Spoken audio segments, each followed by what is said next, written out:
Hey, worship team, friends, great to have you. Glad that you're here on the worship team hangout, and glad that you just saw enough of Tony, because I know I just got through seeing enough of him. But we're glad that you're here. We got a fantastic show for you today, and introducing our host panel, we have the famous Stephanie Kelly. How are you? Woo! Well, I'm doing well. Thanks for asking. You betcha. You only get that one question once. Okay, well, and that's why I answered it twice. I said, well. Yeah. That's right, you did. Tim, how you doing? I'm doing great. Just doing some Legos over here. Hey, you know, got a little bit to do. So. You do that without the instructions? And speaking of a man who needs Everything is Tony. awesome. What's going on? Oh gosh, that happened again. Who doesn't have their headphones on? Somebody has to mute it, and I know it's not me. Oh, Yeah, I'm doing well. Thanks for asking. you Oh, bet. gosh. You only get that Hold on. one question once. Okay, Everybody, don't panic. Just keep the volume the way it is. That's right, you did. And we want to make sure that if I can just mute, it's coming from Doing some Legos over here. Stephanie's. It's coming from Timon's computer. So everyone, it's Timon's fault. I just found out. I turned down his volume, and it's his computer. So now that you don't have to hear him anymore, you can hear the rest of us. So way to go. So he just dropped out, and that's he'll come back in. But anyway, folks, great to have you today. Glad that you're here. We got a fantastic show. We're going to be talking about why your rehearsals suck and what can you do to make them better. We've been talking about this now for a week in terms of the great things and the horrible things that happen in a rehearsal setting. And rehearsals can be very critical because it's not just about the team and having them hang and show up for a night of doing music. It's more about what can be done in preparation for worship and if we take it seriously. So, Stephanie, can you tell us why our rehearsals suck? Let's start with you. Okay, and you know what? Because I am a lady, I'm going to change the word to stink. Wow. Is that okay? Wow. That just Yeah, happened. that sucks. Sure. Anyways, no, really, honestly, like, I think the bottom line is lack of preparation on everybody's part. So, and I'm guilty of it. So there have been times that I've just been lazy and bored or whatever and have shown up to rehearsals and haven't gone through the music really because I think I've heard it enough and I think I know the music enough and I haven't written my notes and written out, you know, musical direction pieces. And so when I personally let that go, I mean, everybody knows you can't fake it, you can't hide it, and we're all so codependent that, you know, if one person is unprepared, like, why should anybody else be prepared? So I'm going to own that right off the bat and just say that is bad when I've done that. And then the same thing goes for our team members. If we don't have the time or take the time to listen to the music and to write out notes, especially in our society, like the millennials and the younger generation, really all of us, though, are so bombarded with time. But if we show up and just haven't taken even 10 minutes per song and just written out our particular notes, like, it can bog down the whole thing. So that's what I think lack of preparation makes it stinky. Good choice. Thanks. Timmons, how about you? Yeah, I agree with that. I've definitely been that guy. Sorry, my Legos are coming apart. I've been the guy who's not been prepared. I would say another thing is lack of shared vision of what we're doing in this time. So if this is the Thursday night rehearsal, or if this is the rehearsal that's right before the service, you know, you've got you got 20 minutes, get through 8 songs. I mean, it's all out a dash to get there. But I think either way, having a shared vision of, okay, here's what we're going to do. Today we're going to create. We're going to have some fun, like creating music and really being a band. Or are we just actually going through the chart? I think I've had different expectations going into things, like, ooh, we're going to go in and create, when everybody else is kind of, their thoughts are, no, we're just kind of going through the chart. We're just getting through this so we can get home. And I think it's shared vision, shared expectations, and I don't know if it's coming up with expectations and talking about those, or just the leader kind of just saying, "Here's what we're doing." I would love to do that more often. As far as creating music? No, just literally going in with like, okay, here's what we're gonna do today. Like this is kind of what we're doing, and either and I've got the beats, I've got everything that I want for us to do today, or hey, let's create today, or guys, we're gonna get through these songs, and whatever the expectation is. I think it's good just to kind of set it up front, and I have not done a good job at that. I've just been thinking about this lately, so. Since this broadcast. Yeah, well, since we got the notes. Very good. Yeah, I did email them to you yesterday, so. Yeah. But good. Thanks, Tim. It's Tony. What's your thought on all this? I agree Are you trying to grow something, by the way? Is that real? What's going on? Oh, no, I'm one of those hairless Mexican guys. I don't get a lot of facial hair. It's just I got to go with what I get. No, yeah, we can see that. I'm no Tim. That's right. I don't get to be trendy like some people. Well, you know what? And I'm thankful that I don't either, Tony. Yeah, that stinketh. I agree with what both Stephanie and Tim said. I would add that because if you walk church to church, every rehearsal that sucks may suck for a different reason. And what I would offer is that the one universal reason is because you're not a good leader, and that's I like using direct language like that because I want to insult somebody enough that they get all huffy and just say, if your rehearsals suck, you're not leading well, because almost every issue you can describe to me is going to fall back to leadership. If you want to say it's not my fault, my drummer keeps showing up late, that's a leadership issue because you're allowing it to happen. If the band doesn't know the music, it's a leadership issue because you're not requiring that and setting certain expectations and boundaries and then consequences. I mean, every single thing that I could think of that would cause something to go bad in this situation can be traced back to the leader's handling of it.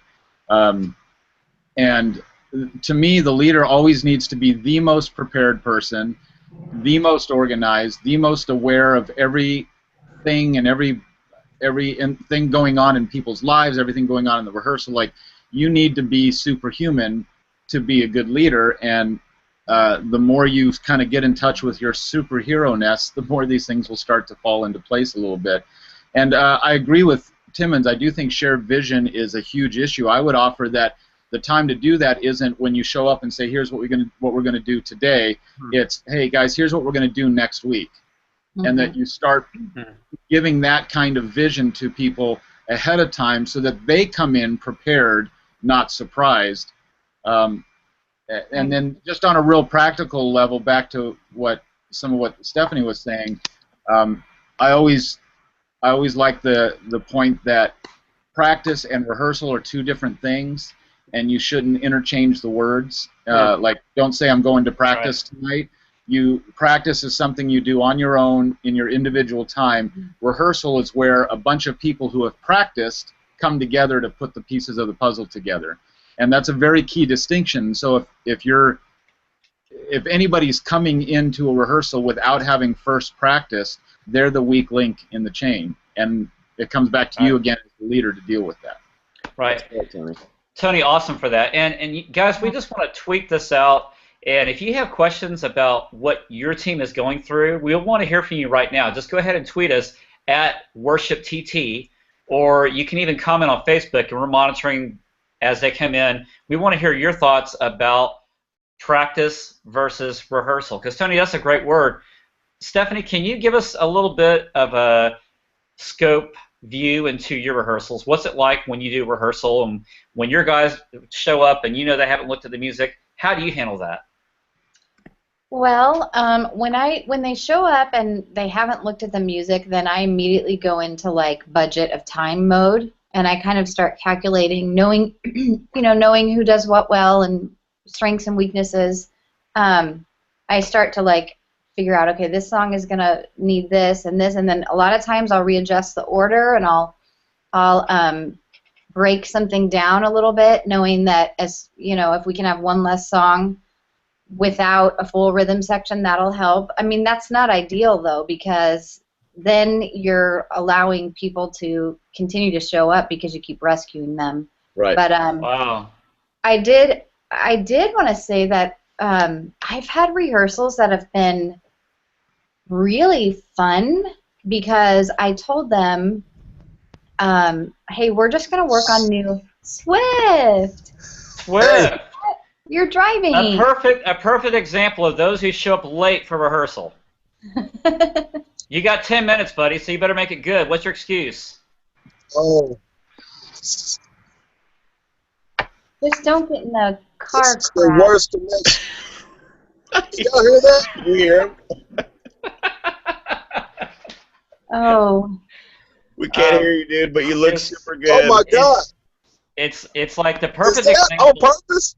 Where's Kent Morris when you need him to handle the sound issues? Hey, he just looks good, so we should just leave him on there. You know what I mean? I got a bad I connection. believe you're Like, right. talking I believe like you're that. right. It's like a CNN post or something. I had no idea black thick frame glasses could look that good. Do y'all Okay, hear Steph, that? what you were saying. All right, so Steph, go ahead. Sorry. We're gonna act like Swift wasn't here. I'm so ADD that's impossible, but Yeah. anyways, so no, we had a rehearsal that we said going into it, this is just learning a new song rehearsal. We're not going to have the pressure of getting ready for the Sunday set.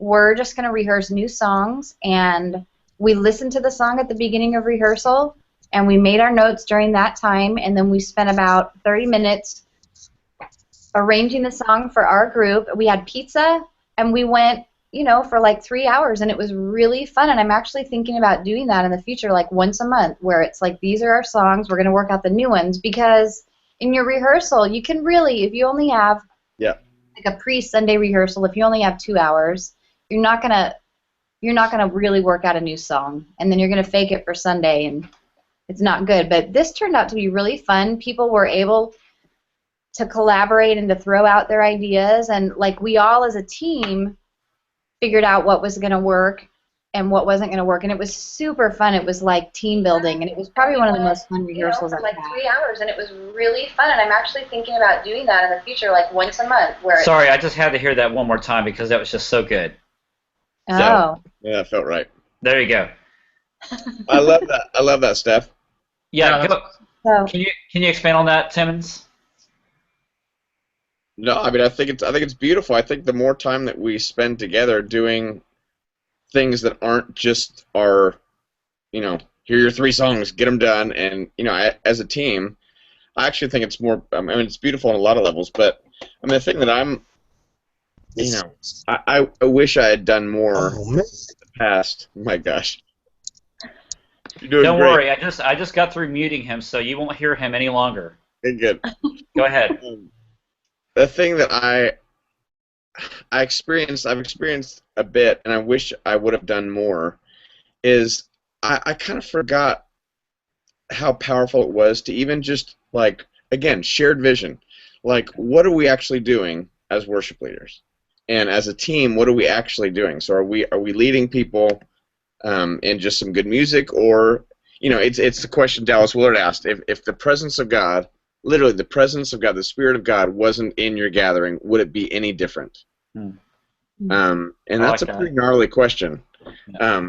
I mean, for me in my own life, like, Tim, if the presence and Spirit of God were not, like, in your life, in and through you and around you, would your life look any different? So I'm taking that to myself, but, you know, in our services and our gatherings, I mean, that's kind of a huge thing. Are we just doing our thing, or is there, like, serious power going on? And I guess the thought of the shared vision is, when we've actually acted like there was something bigger than music with the team beforehand, then the dumb little prayer that we do before we do our services every time, the most cliche time of the entire morning, Right. might actually mean something. Does that make sense? Yeah. Yeah. Can I interject into that thought? Sure. Why not? Why not? Why not? Why not interject? Go ahead. I love that, Timmons. I always think it'd be an interesting test. Like, if take just a moment and imagine, like, for real, not in some like ethereal sense, but God was in front of you right now. What your posture would be, like, this was a miraculous thing. God shows up in the room you're in right now, and Jesus is standing right in front of you. Like, what would your posture be? What would your priorities be? What all the things that would change and shift about everything about you? And you'd be, the hope is we would be on our knees and we would be just in awe and amazed. Like, I can't even describe the way we might be if that were to actually happen in that sense. Yeah. And then think about the amount of times you've been in a church setting singing a song that's talking about God is here in this place, God is here among us, and tell me if your posture was the same as what I just described. Yeah. Because if it isn't, then are we? I always have this question: are we just singing a lie? Are we just singing something because it's a lyric, or do we really believe God is in this place? I always have a struggle singing any song that talks about the presence of God in the place, because, and this goes to me too, not just everybody around me, but I often question if we're really postured as if God were really in the place, and totally. I think the answer is usually no. Totally. So do you think that we should change the lyric to "Surely the presence of the Lord is in this place"? No, it's I mean, the thing is, I believe God's presence is there. I just don't think we are reacting to it as if we believe it. I don't think the question is whether or not God is there. It's whether or not we are really believing what we're singing. Right. But look how much time we spend, and none of it. Okay, sorry. 2.5 seconds or 20 seconds before we got to go on, just like a little bit ago, we do our little prayer. That's as much time as we spend on that, and everything else is on, like, hey, the music. I mean, the music, which I love the music. It's so great. It's just not the point. Right. And so, and I love all this. I think rehearsal is so good, and we come in, we go, okay, here's what we're going to do. We're going to work really hard on this. But I guess what I'm trying to figure out is the first thing that always gets pushed out is time and unity, going, okay, we are actually right now in the presence of God, in the present moment. And then, I mean, it's just like, that is always a thing that gets pushed out. Look at any staff meeting that we're ever in. You know, so rarely, I mean, maybe, hey, let's pray for a little bit. Okay. Yeah. Okay, all right, next agenda. You know, it's just like, it's just interesting. You know, it's not, I'm not trying to condemn anything. It's just interesting to see. And then the volunteers that we're leading, they feel that, even though they don't even know what we're actually leading. I think it's really on us as leaders. And then the people out there are just seeing, are they just seeing great music, or are they seeing that the same power that raised Jesus from the dead is in me and in the guitar player and in you, so let's act as if it's true. You know, I mean, it's just like, dude, it's huge. Yeah. One more time, Steph. Go. Well, and that actually changes our moods, too. I mean, I know I can walk into rehearsals with the mood of, like, wow, this is just going to be a slow train wreck that's going to take 3 hours to crash. And when we start... That's a great illustration. This is a slow train wreck that's going to take 3 hours to crash. Okay, go. But when we focus on the Lord, and then it really does help change our heart. And that is, as leaders, we gotta have the right heart to lead other people. Yeah, I agree. Not stinky. Yeah. Oh man. Right. So what we're saying basically is to not suck, or to not stink in Stephanie's case, is to rehearse as though as if the Lord is there, which He is there, and just by taking our spiritual responsibility. And really, when we are rehearsing, I love what you guys just said. It's really not about the music at all. It's really about preparing our hearts and our leadership, as what Tony was just saying, as far as the leadership standpoint. That does have everything to do with our rehearsals and how we time them, not just the songs that we select, and not who plays or who shows up later, whatever. Those things are very important.